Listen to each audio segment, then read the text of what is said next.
Welcome back, True Seeker. Last night, December 23rd, very interesting story came into my life that I want to share with you. Story has to do with destiny. So, last night, Derek was having a live stream. Derek, who built the Gematrinator calculator, who has his own YouTube channel. And on his live stream, he was interviewing a man named Cliff. And if you follow my radio show, Cliff used to be a weekly caller. Lives down in the Bay Area. Some months back, he let us know that he had shared gematria with a teacher at an early learning center, and that teacher liked it, and they began introducing their children to this concept of letters and numbers and language and mathematics and gematria. So somewhere in the Bay Area, little learning center, helping children get their feet wet with this knowledge. And I don't know why, but Cliff hasn't called the radio show so much these days. He must be busy. But Derek had him on last night. And I joined the chat late, and I said hello when I got there. And when Derek saw I was in the chat, he said, "Hey, Cliff, Zach's here. Tell that story again about how you're tutoring a child that he used to tutor up in Seattle." And as soon as I heard Derek say that, right away, I thought of one specific child, and I just thought, I wonder if this is the child that Cliff is tutoring that I used to tutor. And part of the reason I thought about that one child is because I knew that the parents wanted to move back to the Bay Area. I haven't seen this child for 5 years, not since 2012. And his parents had both expressed that they wanted to move back to the San Francisco area. They didn't care so much for Seattle up where I am. And the other reason I thought about this child is because out of all of the children I've worked with, which is a lot, somewhere probably near 1,000, out of all the children I've ever worked with, there's only one that I have a picture of in my house. And it happens to be this child that it turns out Cliff is now tutoring down in the Bay Area. And consider, from the time I was a teenager up until the time I started doing this full time. And what else is strange to think about, the last child that I've actually worked with was this child as well. But from the time I was a teenager up to the present, I've coached youth basketball, youth baseball. I've worked in group homes. I've worked in teen homeless shelters, taught public school, taught private school, managed an autistic children's home, had all these different jobs working with children. And there's a lot of children in this world that I've spent a lot of time with, but out of all of them, I spent the most time with this child. And the way that came to be was the first year I was working at this private school. Prior to that year, I'd been teaching in South Seattle in the poorest school district. I went from there to the private school. And the reason why is because I lost my job at the public school, not because I was a bad teacher, but because I had the least experience and the school was losing resources and they were going to have one less 5th grade classroom the next year, which meant that I was the one that was out. And what's sad about that is the year I was down there teaching, my 5th grade classroom had by far the highest testing results. And I was easily the most invested teacher in the school, but that's not the way the system works in public school. In public school, it's all about who's been there and how many resources are there. So, which is a complete tragedy. But that's how I ended up going from this public school to this really wealthy private school.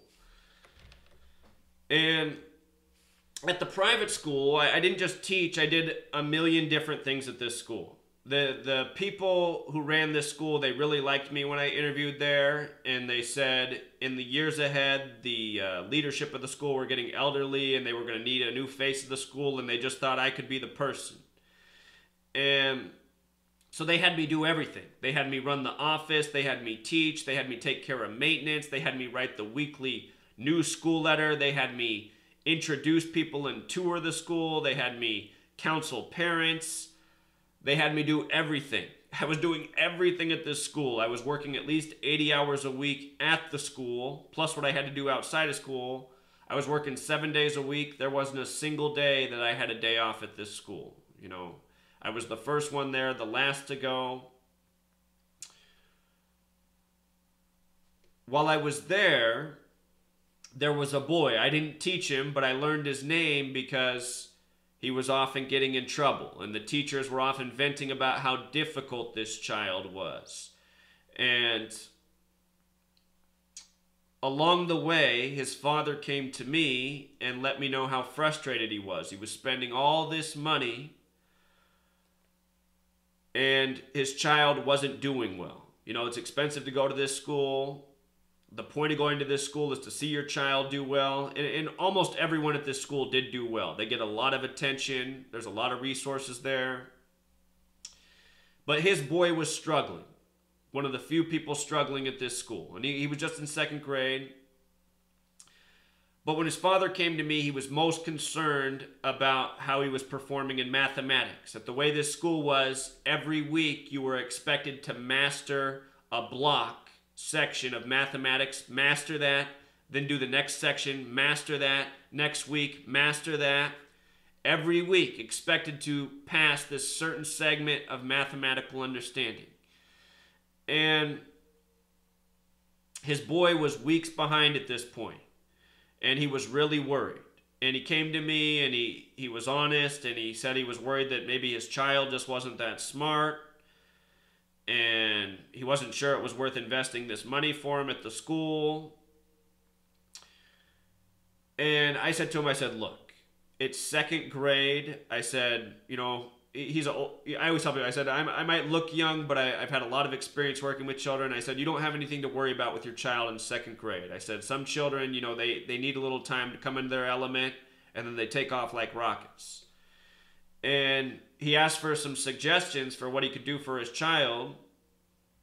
And I said, well, if you want, I said, I'd be willing to work with your child. Not that I had any time to do it, but I just saw how concerned he was and how he was worried the school wasn't doing the best for his child. And I honestly knew that his teachers weren't doing the best job for him because they were so burnt out with him and they didn't have patience for him. And something I had developed along the way was patience with children. And that largely came from working in a group home. And I've said this before in the past, I think everybody should be required to spend a day in a group home. There's group homes all over this nation. If people could see what goes on in a group home, they would realize, you know, there's bigger problems in this world than their own life. And things need to be done in this world so children that are in group homes aren't suffering the way they are. Most children in group homes have severe behavioral problems. They've been physically abused. They've been mentally abused. They've been sexually abused.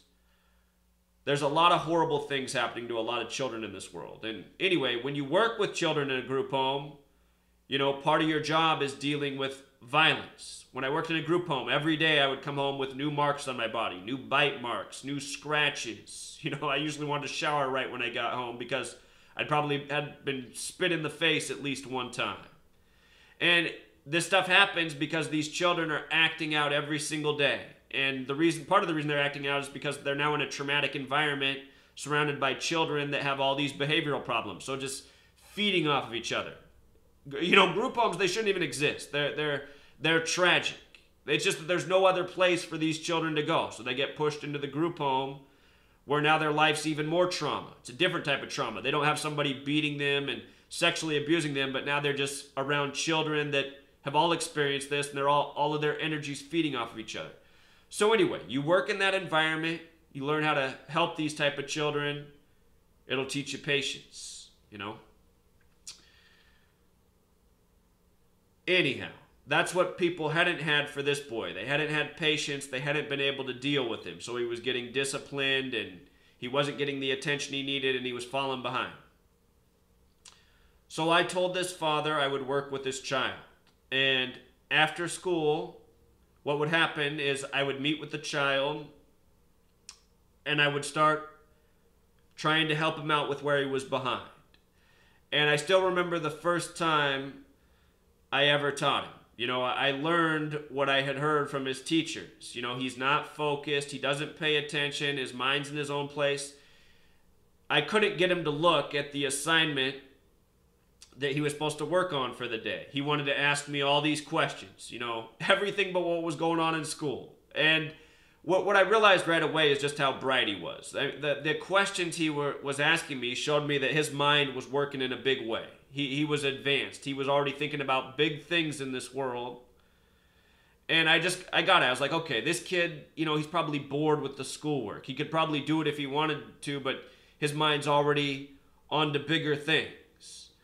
So, I listened to him and I answered his questions that day, and then I got to know him better. I wanted to know what he liked and what he was into, and I found out that his favorite thing in the world was the San Francisco Giants. Again, his family's from San Francisco. He was actually born in San Francisco, and then they moved up to Seattle when he was a baby.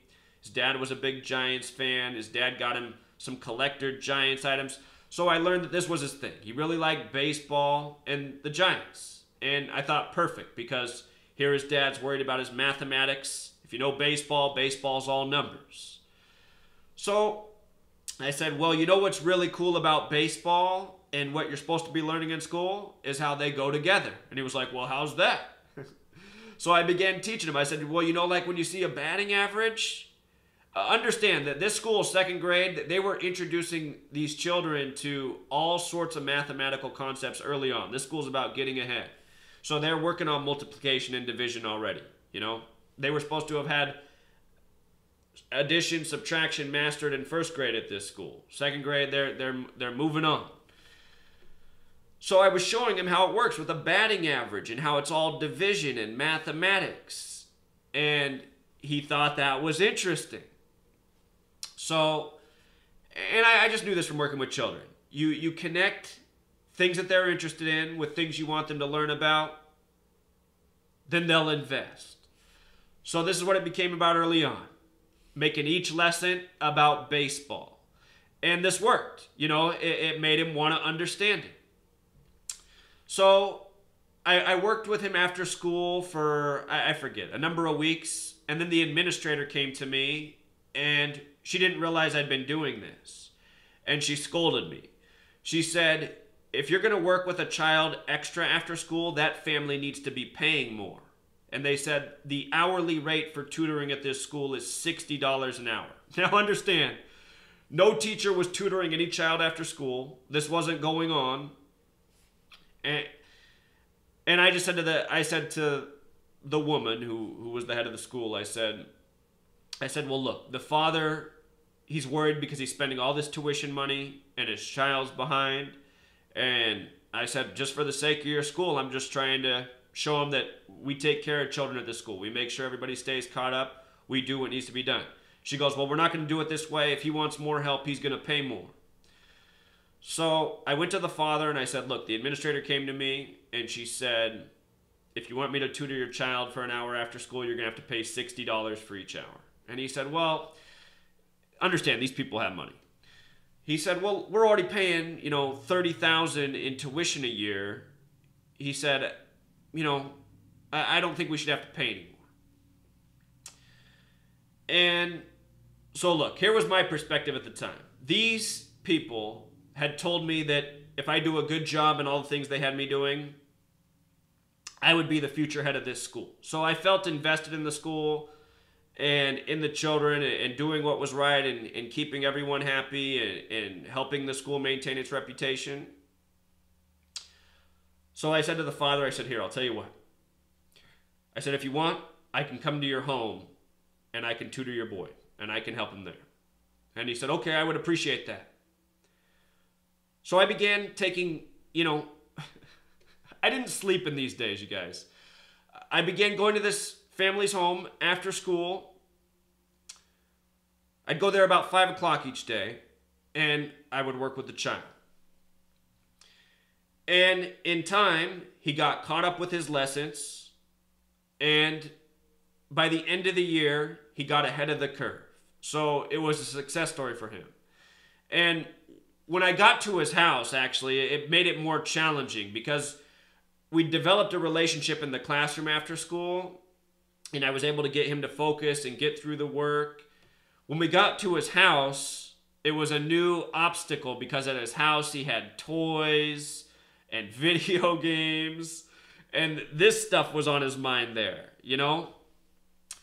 So part of what happened while we were at his house is I had to figure out, a new way to keep the focus. And the way I did that was, I don't like to bribe children, but it was kind of a little bit of bribery.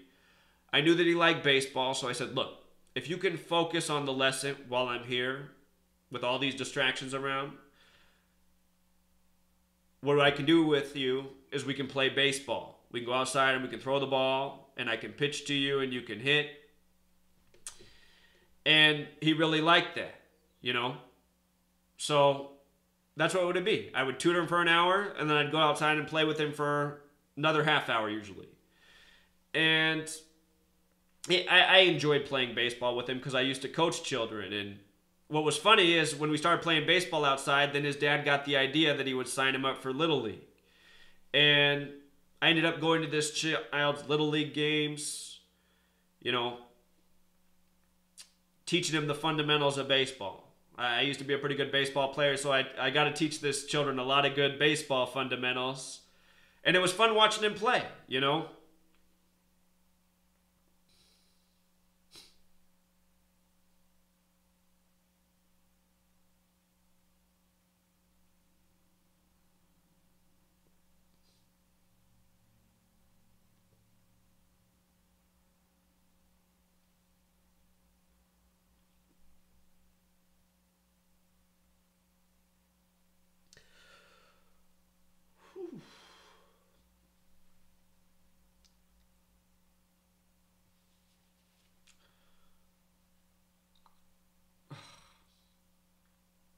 Sorry, Truth Seeker.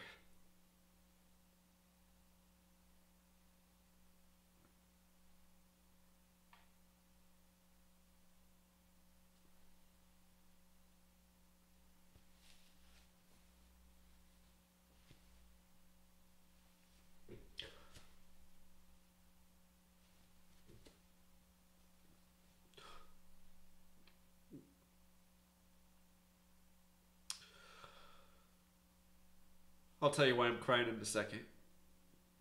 But it was fun watching him play because, he was really good. He was really good. He was impressive compared to the other children. He could hit the ball really well. This child was special, and I could see that he was special when I began tutoring him, and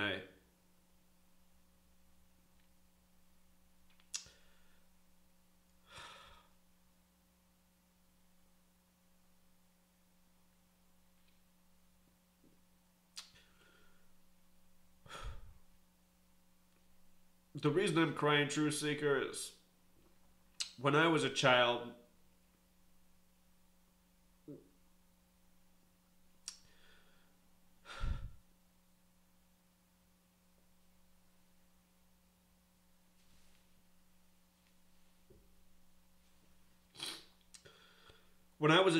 my happiest moments were playing baseball. And I used to think, someday I'll be a father and I'll get to teach my child how to play baseball. And these will be his happiest moments. And, along the way I realized that the world was really messed up. And I didn't want to bring any more children into the world, but I always liked children. And working with children always gave me happiness. And I've gotten to work with a lot of children, gotten to teach a lot of children, how to excel on the baseball field, in the classroom. And, this little boy, I know I had a real positive impact on him. And I'm just thinking about him hitting the ball and being so proud of himself. And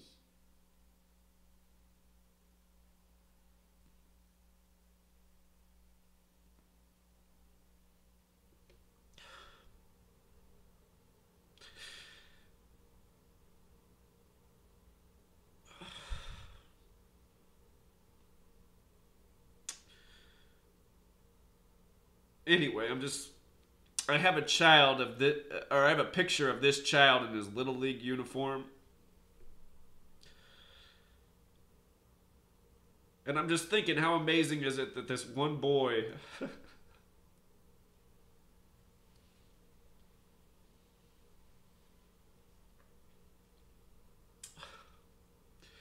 he now gets to learn gematria, and he's learning from someone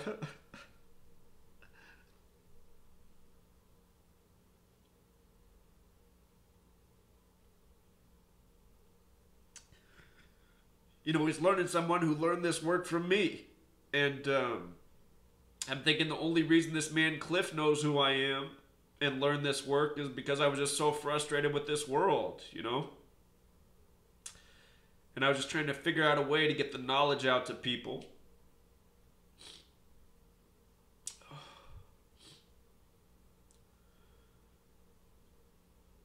So that we could do something to change the world, And make it a better place.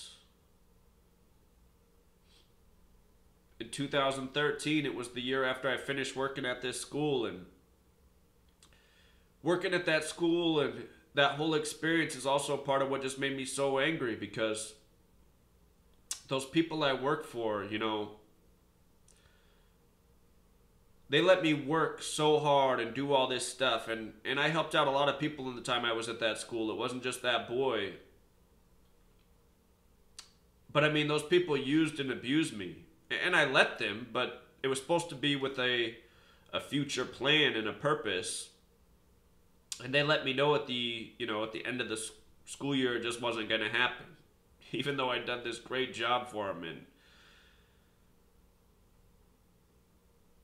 maybe part of the reason that they screwed me over is because I helped this child, but it shouldn't have been that way. But I'm just thinking about just how all this stuff happened. And it couldn't have happened any other way. And then to learn that this same child is now being tutored by somebody who learned this skill from me.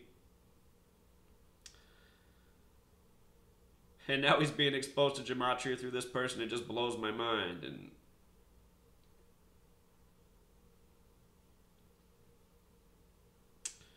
just reminds me that there is something greater in this world, and I think all you can do in this world is find your purpose and follow your heart.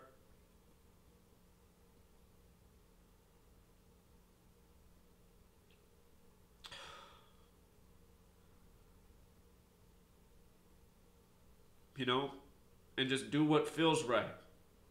That's how I've always operated. I've just done what feels right. And that said, just because you always try to do right, it doesn't mean that you will do right. And I was also thinking about how this boy's now aware of my work, and then I'm thinking about some of the things I rant about. I never taught children to rant the way I do and say some of the things I say, so I'm wondering how many students I've worked with in the past that have also come across my work and are alarmed maybe by some of the things I say, but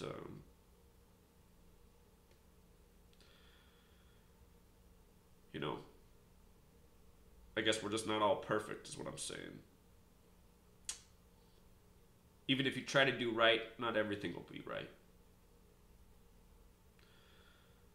But yeah, I'm just so blown away. I mean, hearing that story last night, it was just amazing to me. I thought, what are the odds? I mean, out of all the children, it's him.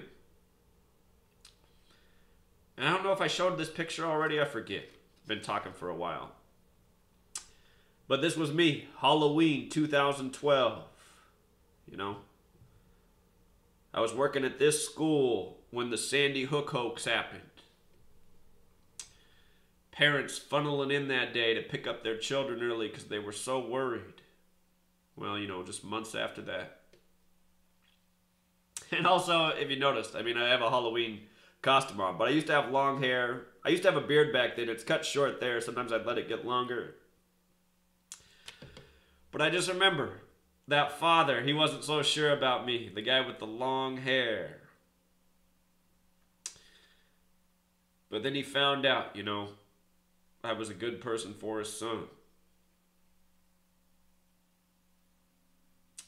Now I just wonder what he thinks, I have a feeling he's been checking out my YouTube videos.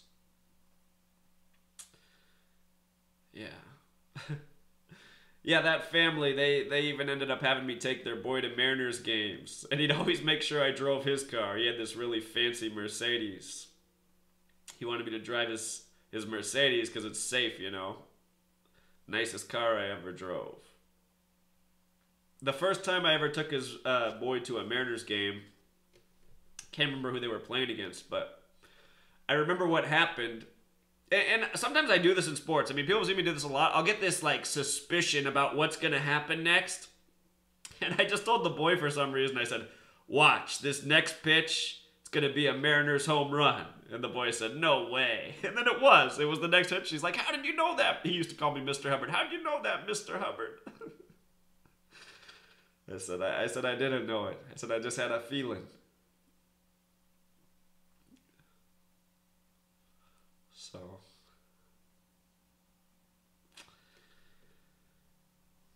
yeah, I didn't mean to get all emotional, but I don't know. It's just the way the story turned out. So I wanted to share it with you because there's just something greater about this world than we know. And somehow, hearing that story last night,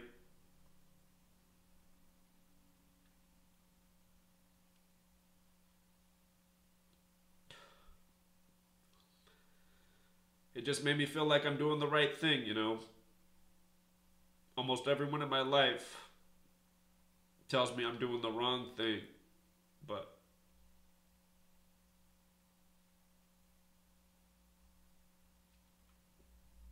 that's not the way I feel. And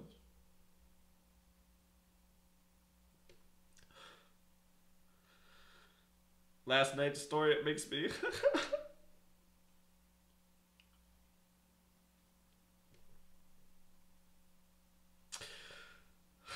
that was like a laugh cry.